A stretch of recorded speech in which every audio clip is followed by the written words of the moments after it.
un tema que es si Dios quiere. ¿Cuántas veces hemos hablado de este tema, ¿no? Del por qué, del es que, de que no voy por esto y no voy por lo otro? Pero ahora vamos a hablar algo que ahora sí es si Dios quiere. Es un tema bien importante que está en Santiago, en la epístola de Santiago, y es si el Señor quiere. Si el Señor quiere, esto debe ser el principio de vida que un hijo de Dios debe de participar. Es decir, a diario, nosotros tenemos que estar todo el tiempo diciendo, si el Señor quiere, estaré aquí. Si el Señor quiere, haré tal cosa. Cuando hacemos metas, propósitos, hacemos planes para el futuro, siempre debemos tener en cuenta la voluntad de Dios. Quizá Él tenga otros planes y nosotros, ocupados en nuestros planes, no escuchamos la palabra de Dios y nos enfocamos en nuestros planes sin querer porque pensamos que estamos en el camino correcto. Y después nos metemos en líos, en deudas principalmente o en cualquier otro tipo de problema y le pedimos a Dios que nos libere, ¿verdad? Pero el tema fue que nosotros nos metimos en un lío porque no hicimos lo que Dios quería, sino que hicimos nuestra propia voluntad. El principio de vida entonces de un cristiano debe de ser si Dios quiere. Ahí lo tienen en Santiago 4:13 al 17. Pueden abrir las Biblias, pueden abrir los celulares. La gente que está en internet la saludamos también y pueden estar mirando, leyendo para seguir la palabra. Si Dios quiere realmente es una restricción demasiado grande. Porque nos cuesta rendirnos a Jesucristo. Nos cuesta rendirnos a la voluntad de Dios. Siempre queremos hacer lo que yo pienso, lo que yo quiero, lo que yo veo, lo que a mí me parece, lo que para mí está bien. Y sin embargo, no tiene nada que ver con lo que Dios quiere para nuestras vidas. Muchas veces nosotros tenemos a un Dios que lo dejamos de lado. Y no nos preocupamos por lo que Él quiere y por conocer su palabra, sino por hacer nuestra propia voluntad. Tenemos un Dios que es soberano, poderoso, misericordioso, siente compasión por nosotros, tiene piedad y es muy paciente. Miren todo lo que es Dios. Pero también, dice, debemos de acudir a su clemencia para que nos guíe cuando tenemos que tomar decisiones. Cuando nosotros tenemos que tomar una decisión y la tomamos sin consultarlo a Él, entonces vamos a tener algún problemita, con seguridad. A la larga, a la corta, más allá o más acá, pero siempre las cosas que nosotros hacemos a nuestra manera, vamos a pagar las consecuencias. Cuando nosotros hacemos las cosas a la manera de Dios, con la aprobación de Dios, vamos a tener el apoyo de Dios. Amén. Al fin, unos cuantos amén hoy, muy bien. Debemos de acudir entonces a su clemencia para que nos guíe cuando tenemos que tomar decisiones. Acuérdese, todos los días y a cada rato a veces tenemos que tomar decisiones. Siempre estamos tomando decisiones. Pero tenemos que acudir a Dios. Guíanos, Señor, guíanos. A veces tenemos que nos cuesta aceptar algunos mandamientos. A veces nos cuesta realmente doblegarnos a la voluntad de Dios. Nos cuesta ser obedientes, pero nosotros tenemos que romper con esas cosas y tratar de agradar a Dios en todo tiempo. Inclusive el hablar mal y el juzgarnos, eso también rompe los mandamientos de Dios. ¿Cuántas veces criticamos? ¿Cuántas veces murmuramos? ¿Cuántas veces somos indiferentes? Eso también rompe las reglas de Dios, los mandamientos de Dios. Así como hizo la serpiente, ¿se acuerdan? Cuando atacó a Dios diciéndole que lo que había dicho no era cierto. Le dijo, así que Dios te dijo que no comieras. No es cierto. Es decir, lo trató de mentiroso a Dios. Y después pagamos las consecuencias que todos sabemos, ¿no? El árbol de la vida tenía una especial importancia. Hoy en día, ser obedientes a Dios es vital, de vital importancia. Nosotros tenemos que tener esos ejemplos de esos errores que cometieron y que Dios dejó escritos para que aprendamos de ellos, hermanos. Está relacionada con la muerte física y la vida eterna. Es decir, la desobediencia es algo, hermanos, muy grave. Tenemos que tratar de esforzarnos para ser obedientes. No podemos estar haciendo nuestra propia voluntad. Tenemos que hacer la voluntad de Dios. Y Dios tiene el control de nuestra vida cuando nosotros se lo damos a Él. Pero muchas veces no lo hacemos, no lo aceptamos. Tenemos que ver. Ahí lo que les estaba leyendo de Génesis 3:6 dice, y vio la mujer que el árbol era bueno, agradable y codiciable para alcanzar la sabiduría de Dios. Es decir, a veces nosotros vemos que las cosas que estamos haciendo son muy buenas.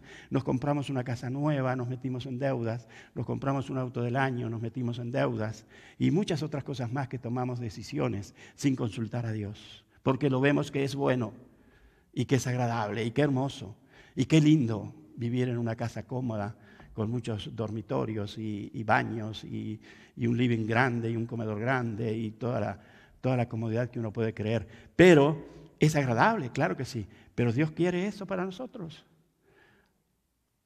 Si recordamos lo que dijo Jesús, las zorras tienen guaridas, pero el Hijo del Hombre no tiene dónde vivir. Entonces, nosotros tenemos que tener en cuenta, Dios quiere lo mejor para nosotros, por supuesto que sí, pero también dentro de su voluntad.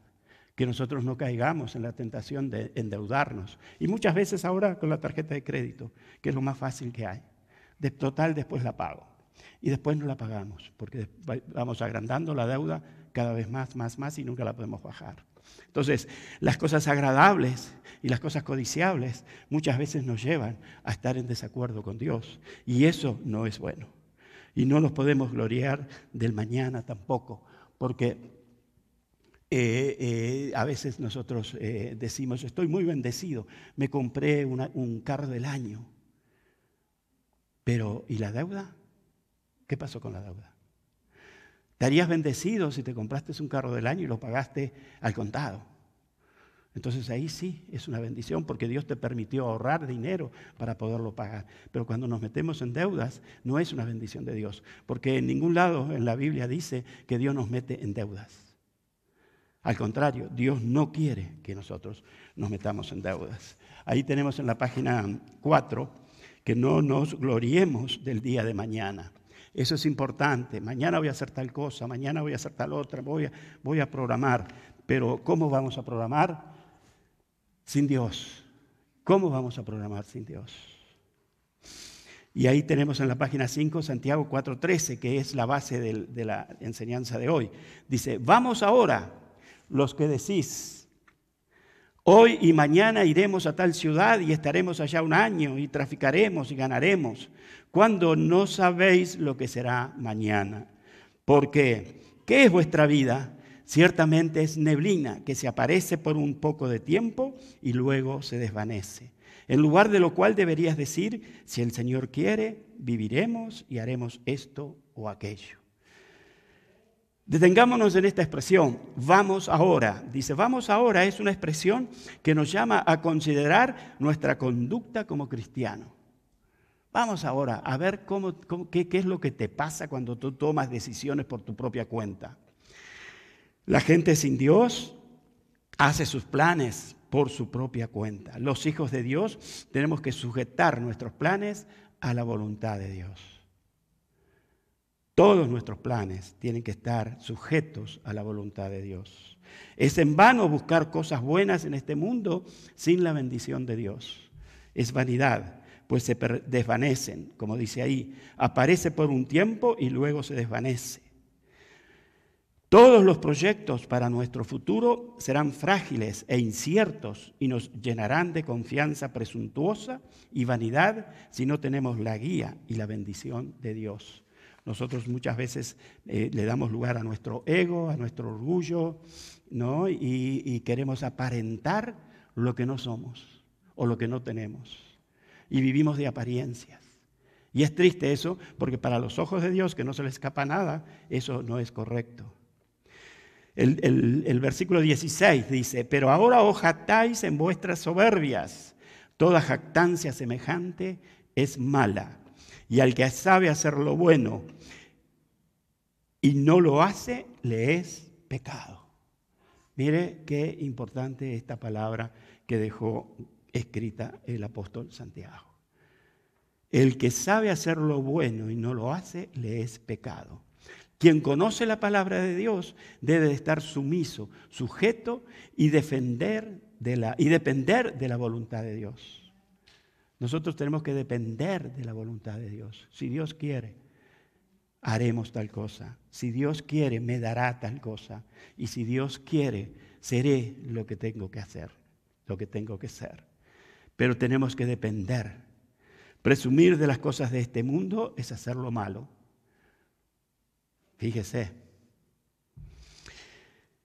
Pues la palabra dice, la amistad con el mundo es enemistad con Dios. Omitir la oración, a veces no oramos, muchas veces no oramos. Descuidar la relación personal con nuestro Señor Jesucristo, nuestro Salvador. Muchas veces no le dedicamos tiempo a solas a estar con Él. Y cometer vicios, usando como excusas la cultura, es cultura. Es la cultura de Uruguay, es la cultura de Argentina, es la cultura de Guatemala, de El Salvador, es la cultura de Honduras, de Nicaragua, de México, es la cultura. Resaltando las tradiciones, es decir, las culturas y las costumbres que nosotros tenemos de nuestros países resaltan las tradiciones. Y Jesucristo dijo que las tradiciones anulan la palabra de Dios. Así que si tenemos que pensar en eso, transformarnos, renovarnos, cambiar nuestra cultura, cambiar nuestras tradiciones, cambiar nuestras costumbres y pasar a ser como Dios quiere que seamos. Y no como nosotros nos han enseñado por siglos, por cientos de años, ¿no? Son excusas que usamos, pero Jesucristo lo aclaró muy bien, que nosotros anulamos la palabra de Dios. Pero ahora os jactáis en vuestra soberbia, dice, toda jactancia semejante es mala. Es decir, cuidado con eso, ¿no? Con que yo lo sé todo, yo puedo todo, yo lo hago mejor, como yo no hay otro. Entonces, tenemos que vernos y no estar jactándonos de eso. Y al que sabe hacer lo bueno y no lo hace, le es pecado. Acuérdense de eso. Ayudar, trabajar en la obra del Señor, conocer la palabra, estudiar, alabar. Si usted no alaba, hermano, está en pecado. Pero alábelo de corazón, porque Dios anda buscando adoradores en espíritu y en verdad.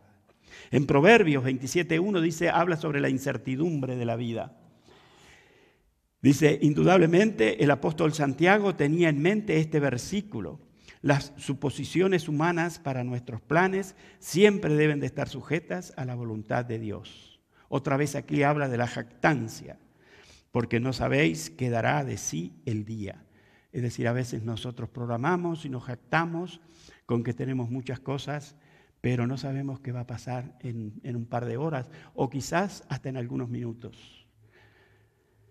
Depender de Dios es la mejor actitud que un cristiano puede practicar. Debido a la incertidumbre del futuro, siempre debemos de estar preparados para la hora de su venida. La hora de su venida puede ser en cualquier momento. En cualquier momento Jesucristo puede decidir venir a buscarnos. Y lo sabemos los que hemos perdido familiares o amigos o conocidos. ¿Estaba lo más bien? Sí, pero el Señor vino y lo llevó. Entonces, cuidado con la jactancia, ¿no? En Lucas 12:16 también, aquí tenemos a Pablo, que dice, también les refirió una parábola diciendo, la heredad de un hombre rico había producido mucho. Y él pensaba dentro de sí diciendo, ¿qué haré? Porque no tengo donde guardar mis frutos. Y dijo, esto haré, derribaré mis graneros y los edificaré mayores, y allí guardaré todos mis frutos y mis bienes. Y diré a mi alma, alma, muchos bienes tienes guardados para muchos años. Repósate, come, bebe, regocíjate. Otra vez la jactancia. Versículo 13, que no lo tenemos en la pantalla, dice, Jesús nos advierte que nos cuidemos de toda avaricia. Hacer ganancias terrenales o riquezas como un sistema de vida es un error que conduce a la perdición. Fíjese lo que dice Jesús en Lucas 12:13. La avaricia no tiene nada que ver con que uno provea para sus propias necesidades y las de su familia. Recordemos que somos bendecidos para bendecir. Tenemos que trabajar para vivir, pero no para acumular. Amén. Nosotros somos bendecidos para bendecir y no para acumular. El versículo 20 dice, pero Dios le dijo, necio, esta noche vienen a pedirte tu alma, y lo que has provisto, ¿de quién será? Imagínese, trabajó toda su vida, todo lo que hizo, los graneros y todo, y pensaba que iba a vivir muchos años, y dicen, ahora esta noche vienen a buscarte. ¿De quién será? Así es el que hace para sí tesoros y no es rico para con Dios. Así que, hermanos, cuando nosotros seamos prosperados, recordemos de apoyar la obra de Dios. Apoyemos la obra de Dios. No acumulemos egoístamente, porque Dios lo sabe. No yo, ni el pastor, ni nada, ninguno de nosotros, pero Dios sí, ve todo y Dios sabe con qué intención estás acumulando dinero. Apoyar la obra de Dios, hermanos. Apoyen con lo que puedan. En Mateo 26:42 dice otra vez, fue y oró por segunda vez diciendo, Padre mío, si no puede pasar de mí esta copa sin que yo la beba, hágase tu voluntad. Y aquí volvemos otra vez a la voluntad de Dios. Jesús oró y se sujetó. Y dijo, no se haga como yo quiero, sino como tú quieres. Aquí tenemos otra vez la expresión y la sujeción que tenía Jesucristo con respecto al Padre. Él podía hacer todo lo que quería, pero sin embargo, él sabía que tenía que sujetarse al Padre. Cuando oramos convencidos de que Dios tiene algo mejor para nosotros, entonces veremos la gloria de Dios. Cuando nosotros realmente estamos sujetos a Dios, cuando estamos haciendo las cosas bien para Dios, Dios se va a glorificar en nuestra vida. Y se va a glorificar en nuestra vida de una manera que, wow, nosotros no la podemos entender. Porque la gloria de Dios es así, enorme, inmensa y a veces incomprensible. Dice, ¿cómo puede ser que todo esto? Sí, así fue porque Dios estuvo glorificándose todo el tiempo. Y nosotros cuando nos rendimos a Él, Él se glorifica en el trabajo de nuestras manos. Pero tenemos que darle la gloria siempre a Dios. No nos olvidemos de eso. Hechos 18:21 dice, sino que se despidió de ellos diciendo, es necesario que en todo caso yo guarde en Jerusalén la fiesta que viene, pero otra vez volveré a vosotros si Dios quiere. Y zarpó de Éfeso. Aquí Pablo nuevamente vemos que estaba sujeto a la voluntad de Dios. Y dice, si Dios quiere. Es decir, ya no es una cuestión donde realmente estamos haciendo nuestra voluntad. Si Dios quiere, dice, yo volveré a vosotros. Debemos de ser cuidadosos de primero orar pidiendo dirección. Él aquí estaba orando y dijo, es necesario en todo caso que yo me quede en Jerusalén la fiesta que viene, pero otra vez volveré a vosotros, si Dios quiere. Es decir, él está orando y pidiendo dirección, está meditando en los planes y las metas. Todos tenemos que tener planes y metas, absolutamente todos, pero que estén sujetos a los planes y las metas de Dios. Y en tercer lugar, examinar nuestros deseos personales. Sería lindo, sería bueno, qué bueno sería, cómo me gustaría. Todo eso no funciona para Dios. Para Dios lo que funciona es necesario para el diario vivir. Por eso en el Padre Nuestro nos dice, danos el pan nuestro de cada día. No dice, danos el pan nuestro para todo el mes o para todo el año o hasta que me jubile. No, está diciendo que día por día tenemos que estar sujetos a la voluntad de Dios. Amén. Bueno, están ahí calladitos, ¿eh? Muy bien. En 1 Corintios 4:19, ¿saben por qué les leo tantos versículos, no? Ustedes ya lo saben, los que están aquí de hace años ya saben que desde que yo entendí el versículo que dice, conocerás la verdad y la verdad te hará libre, tenemos que conocer la palabra. Entonces me dedico a enseñar versículos bíblicos. Porque dice, conocerás la verdad y la verdad te hará libre. Y la verdad es la palabra de Dios. Entonces por eso mencionamos versículos bíblicos. Porque si no yo podría darles un discurso aquí y quedaría muy bien. Pero no se trata de eso. En mi concepto se trata de enseñar la palabra de Dios de acuerdo a Mateo 28, 19. 1 Corintios 4, 19 dice, pero iré pronto a vosotros, si el Señor quiere, y conoceré no las palabras, sino el poder de los que andan envanecidos. Miren lo que está diciendo aquí Pablo, ¿no? El reino de Dios se revela contra toda vanidad. Dice, conoceré, dice, el poder de los que andan envanecidos. Imagínense, si viniera Pablo hoy aquí, ¿a cuántos descubriría envanecidos? Porque al Espíritu Santo no se le escapa nada.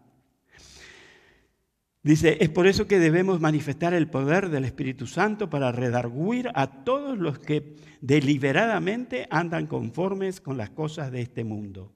El pecado, la injusticia, la vanagloria y todo lo que hace crecer nuestro ego. A veces somos orgullosos. A veces somos orgullosos. Somos orgullosos en el sentido de que nos creemos más espirituales que los demás. Y para Dios todos somos iguales. Para Dios todos somos iguales. Entonces tenemos que tener cuidado en eso también. No somos superiores a los demás. Tenemos lo que Dios nos ha dado. Nada más. No es nuestro. Es lo que Dios nos ha querido dar. En 1 Corintios, ahí es 16:7. Hay que cambiarle 16:7. No sé si se puede hacer ahí en el PowerPoint. Pero si no, anoten 16:7. Porque no quiero veros ahora de paso, pues espero estar con vosotros algún tiempo, si el Señor lo permite. Otra vez encontramos que Pablo está sujeto a lo que el Señor decida hacer con su vida. Imagínense si nosotros estuviéramos en el lugar de Pablo todo el tiempo diciendo, si el Señor quiere, si el Señor lo permite, si el Señor me deja hacerlo, me deja ir o me deja venir. Estamos bien sujetos a Dios. Y si vieran eso, qué buenos resultados da. En Hebreos 6:3 dice, y esto haremos si Dios en verdad lo permite. Miren ustedes Hebreos, y ahí se agrega la palabra verdad. Es decir, si realmente es de Dios. Porque a veces nosotros nos imaginamos y soñamos cosas y decimos, el Señor me habló y me dijo. Bueno, ¿de verdad te lo dijo? ¿De verdad te lo dijo? Entonces hay que ver si fue el Señor. Y cuando decimos el Señor, tenemos que decir el Señor Jesucristo. Porque si decimos el Señor de este mundo es otro, que ya todos sabemos quién es. Entonces a veces nos puede hablar también el otro Señor que anda en este mundo suelto todavía. Apartarse del camino de la verdad nos traerá graves consecuencias, por lo cual debemos examinarnos cada uno y ponernos a cuentas con Dios.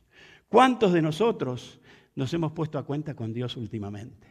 Yo los invito, hermanos, a que vayan a su casa, se encierren en su cuarto o vayan a algún lado secreto y pongan a cuenta con Dios. Póngase a cuenta con Dios. Dígale a Dios todas las cosas que usted piensa que está necesitando cambiar, transformar en su mente, en su corazón, en sus sentimientos y en sus emociones. Y bueno, y aquí llegamos a Isaías 53:10 también. Ahí dice, con todo eso Jehová quiso quebrantarlo, sujetándole a padecimiento. Cuando haya puesto su vida en expiación por el pecado, verá linaje, vivirá por largos días y la voluntad de Jehová será en su mano prosperada. Esto es Isaías 53:10. Anoten, tomen nota, busquen en la Biblia. Veamos entonces 3 aspectos de la voluntad de Dios. El apóstol Pablo considera que conocer la ley de Dios es otra manera de conocer la voluntad de Dios. Eso está expresado en Romanos 2, 17 y 18. La voluntad de Dios y la ley de Dios es lo mismo, según el apóstol Pablo. La voluntad de Dios también se manifiesta en los pensamientos que Él tiene para cada uno de nosotros. Pensamientos de bien y no de mal. Es también cuando Él permite que ocurran acontecimientos, aun cuando Él no desea específicamente que sucedan. A veces nos suceden cosas negativas y Dios no quiere que nos sucedan, pero es por causa de nuestro ego, de nuestra desobediencia, que nos suceden cosas negativas. Dios no quiere, pero por culpa nuestra nos pasan cosas porque nosotros tomamos nuestra propia decisión. La voluntad de Dios a veces es permisiva, nos permite que nosotros tomemos nuestras propias decisiones. Él nos da el libre albedrío y nos deja que nosotros nos equivoquemos. Miren ustedes, Dios es permisivo y cuando nosotros queremos hacer nuestra propia voluntad, Él nos deja que nos equivoquemos. Ahí tenemos la prueba que con Jonás, por ejemplo. Jonás quería hacer su voluntad y le pasó de todo. Pero Dios tenía preparadas varias cosas para contradecirlo y decirle, mira cómo viene la mano, aquí el soberano soy yo. Hasta que al final él se tuvo que doblegar a Dios. Pero nosotros a veces tenemos que pasar por cosas negativas para que Dios realmente nos pueda doblegar. Porque si no queremos seguir haciendo la nuestra. Y lo que yo hago está bien porque yo lo hice durante 30 años. Ah, bueno, está bien. Pero para Dios no está bien. Muy bien, dice, pero cuando nos rendimos a Jesús, seremos linaje escogido, real sacerdocio, nación santa, pueblo adquirido por Dios. Somos el pueblo de Dios. Primera de Pedro 2:9. Anótenlo y léanlo en la casa después. Los voy a dejar con este pasaje entonces. Somos linaje escogido. Dios nos escogió. Dios nos compró, pertenecemos a Él. Nos compró con el derramamiento de la sangre preciosa de su Hijo Jesucristo. Somos real sacerdocio, somos nación santa. A veces nosotros decimos, no, yo no, conmigo no, yo no sirvo para nada de eso. Somos escogidos por Dios, hermanos. Valoricemos eso, démosle valor a eso. Y somos el pueblo de Dios. Amén. Muy bien, vamos a orar entonces y vamos a encomendar a Dios que esta enseñanza, esta palabra realmente abunde en nuestros corazones, en nuestra mente, nos transforme, nos modifique y que día a día podamos seguir creciendo en el conocimiento de su palabra. Padre amado, en el nombre de Jesús, Señor, te damos las gracias porque tú, Padre, eres bueno. Porque tu misericordia es nueva cada mañana, porque tus planes para cada uno de nosotros es bueno. Pero ayúdanos, Padre, a sujetarnos a ti, a sujetarnos a tu palabra, a sujetarnos, Señor, al Espíritu Santo, a escuchar su voz, a escuchar sus mandamientos, Señor, cuando Él nos quiere hablar y nosotros estamos preocupados. Estamos ensimismados en nuestros propios pensamientos y no escuchamos la palabra del Espíritu Santo. Señor, que el Espíritu Santo se mueva con libertad en la vida de cada uno de nosotros. Te lo pedimos, Padre, en el nombre de tu amado Hijo Jesucristo, y te decimos que te amamos con todo nuestro corazón. En el nombre de Jesús, a ti sea la gloria, la honra, la alabanza y el poder por los siglos de los siglos. Amén. Muy bien. Ahora viene un momento muy importante, muy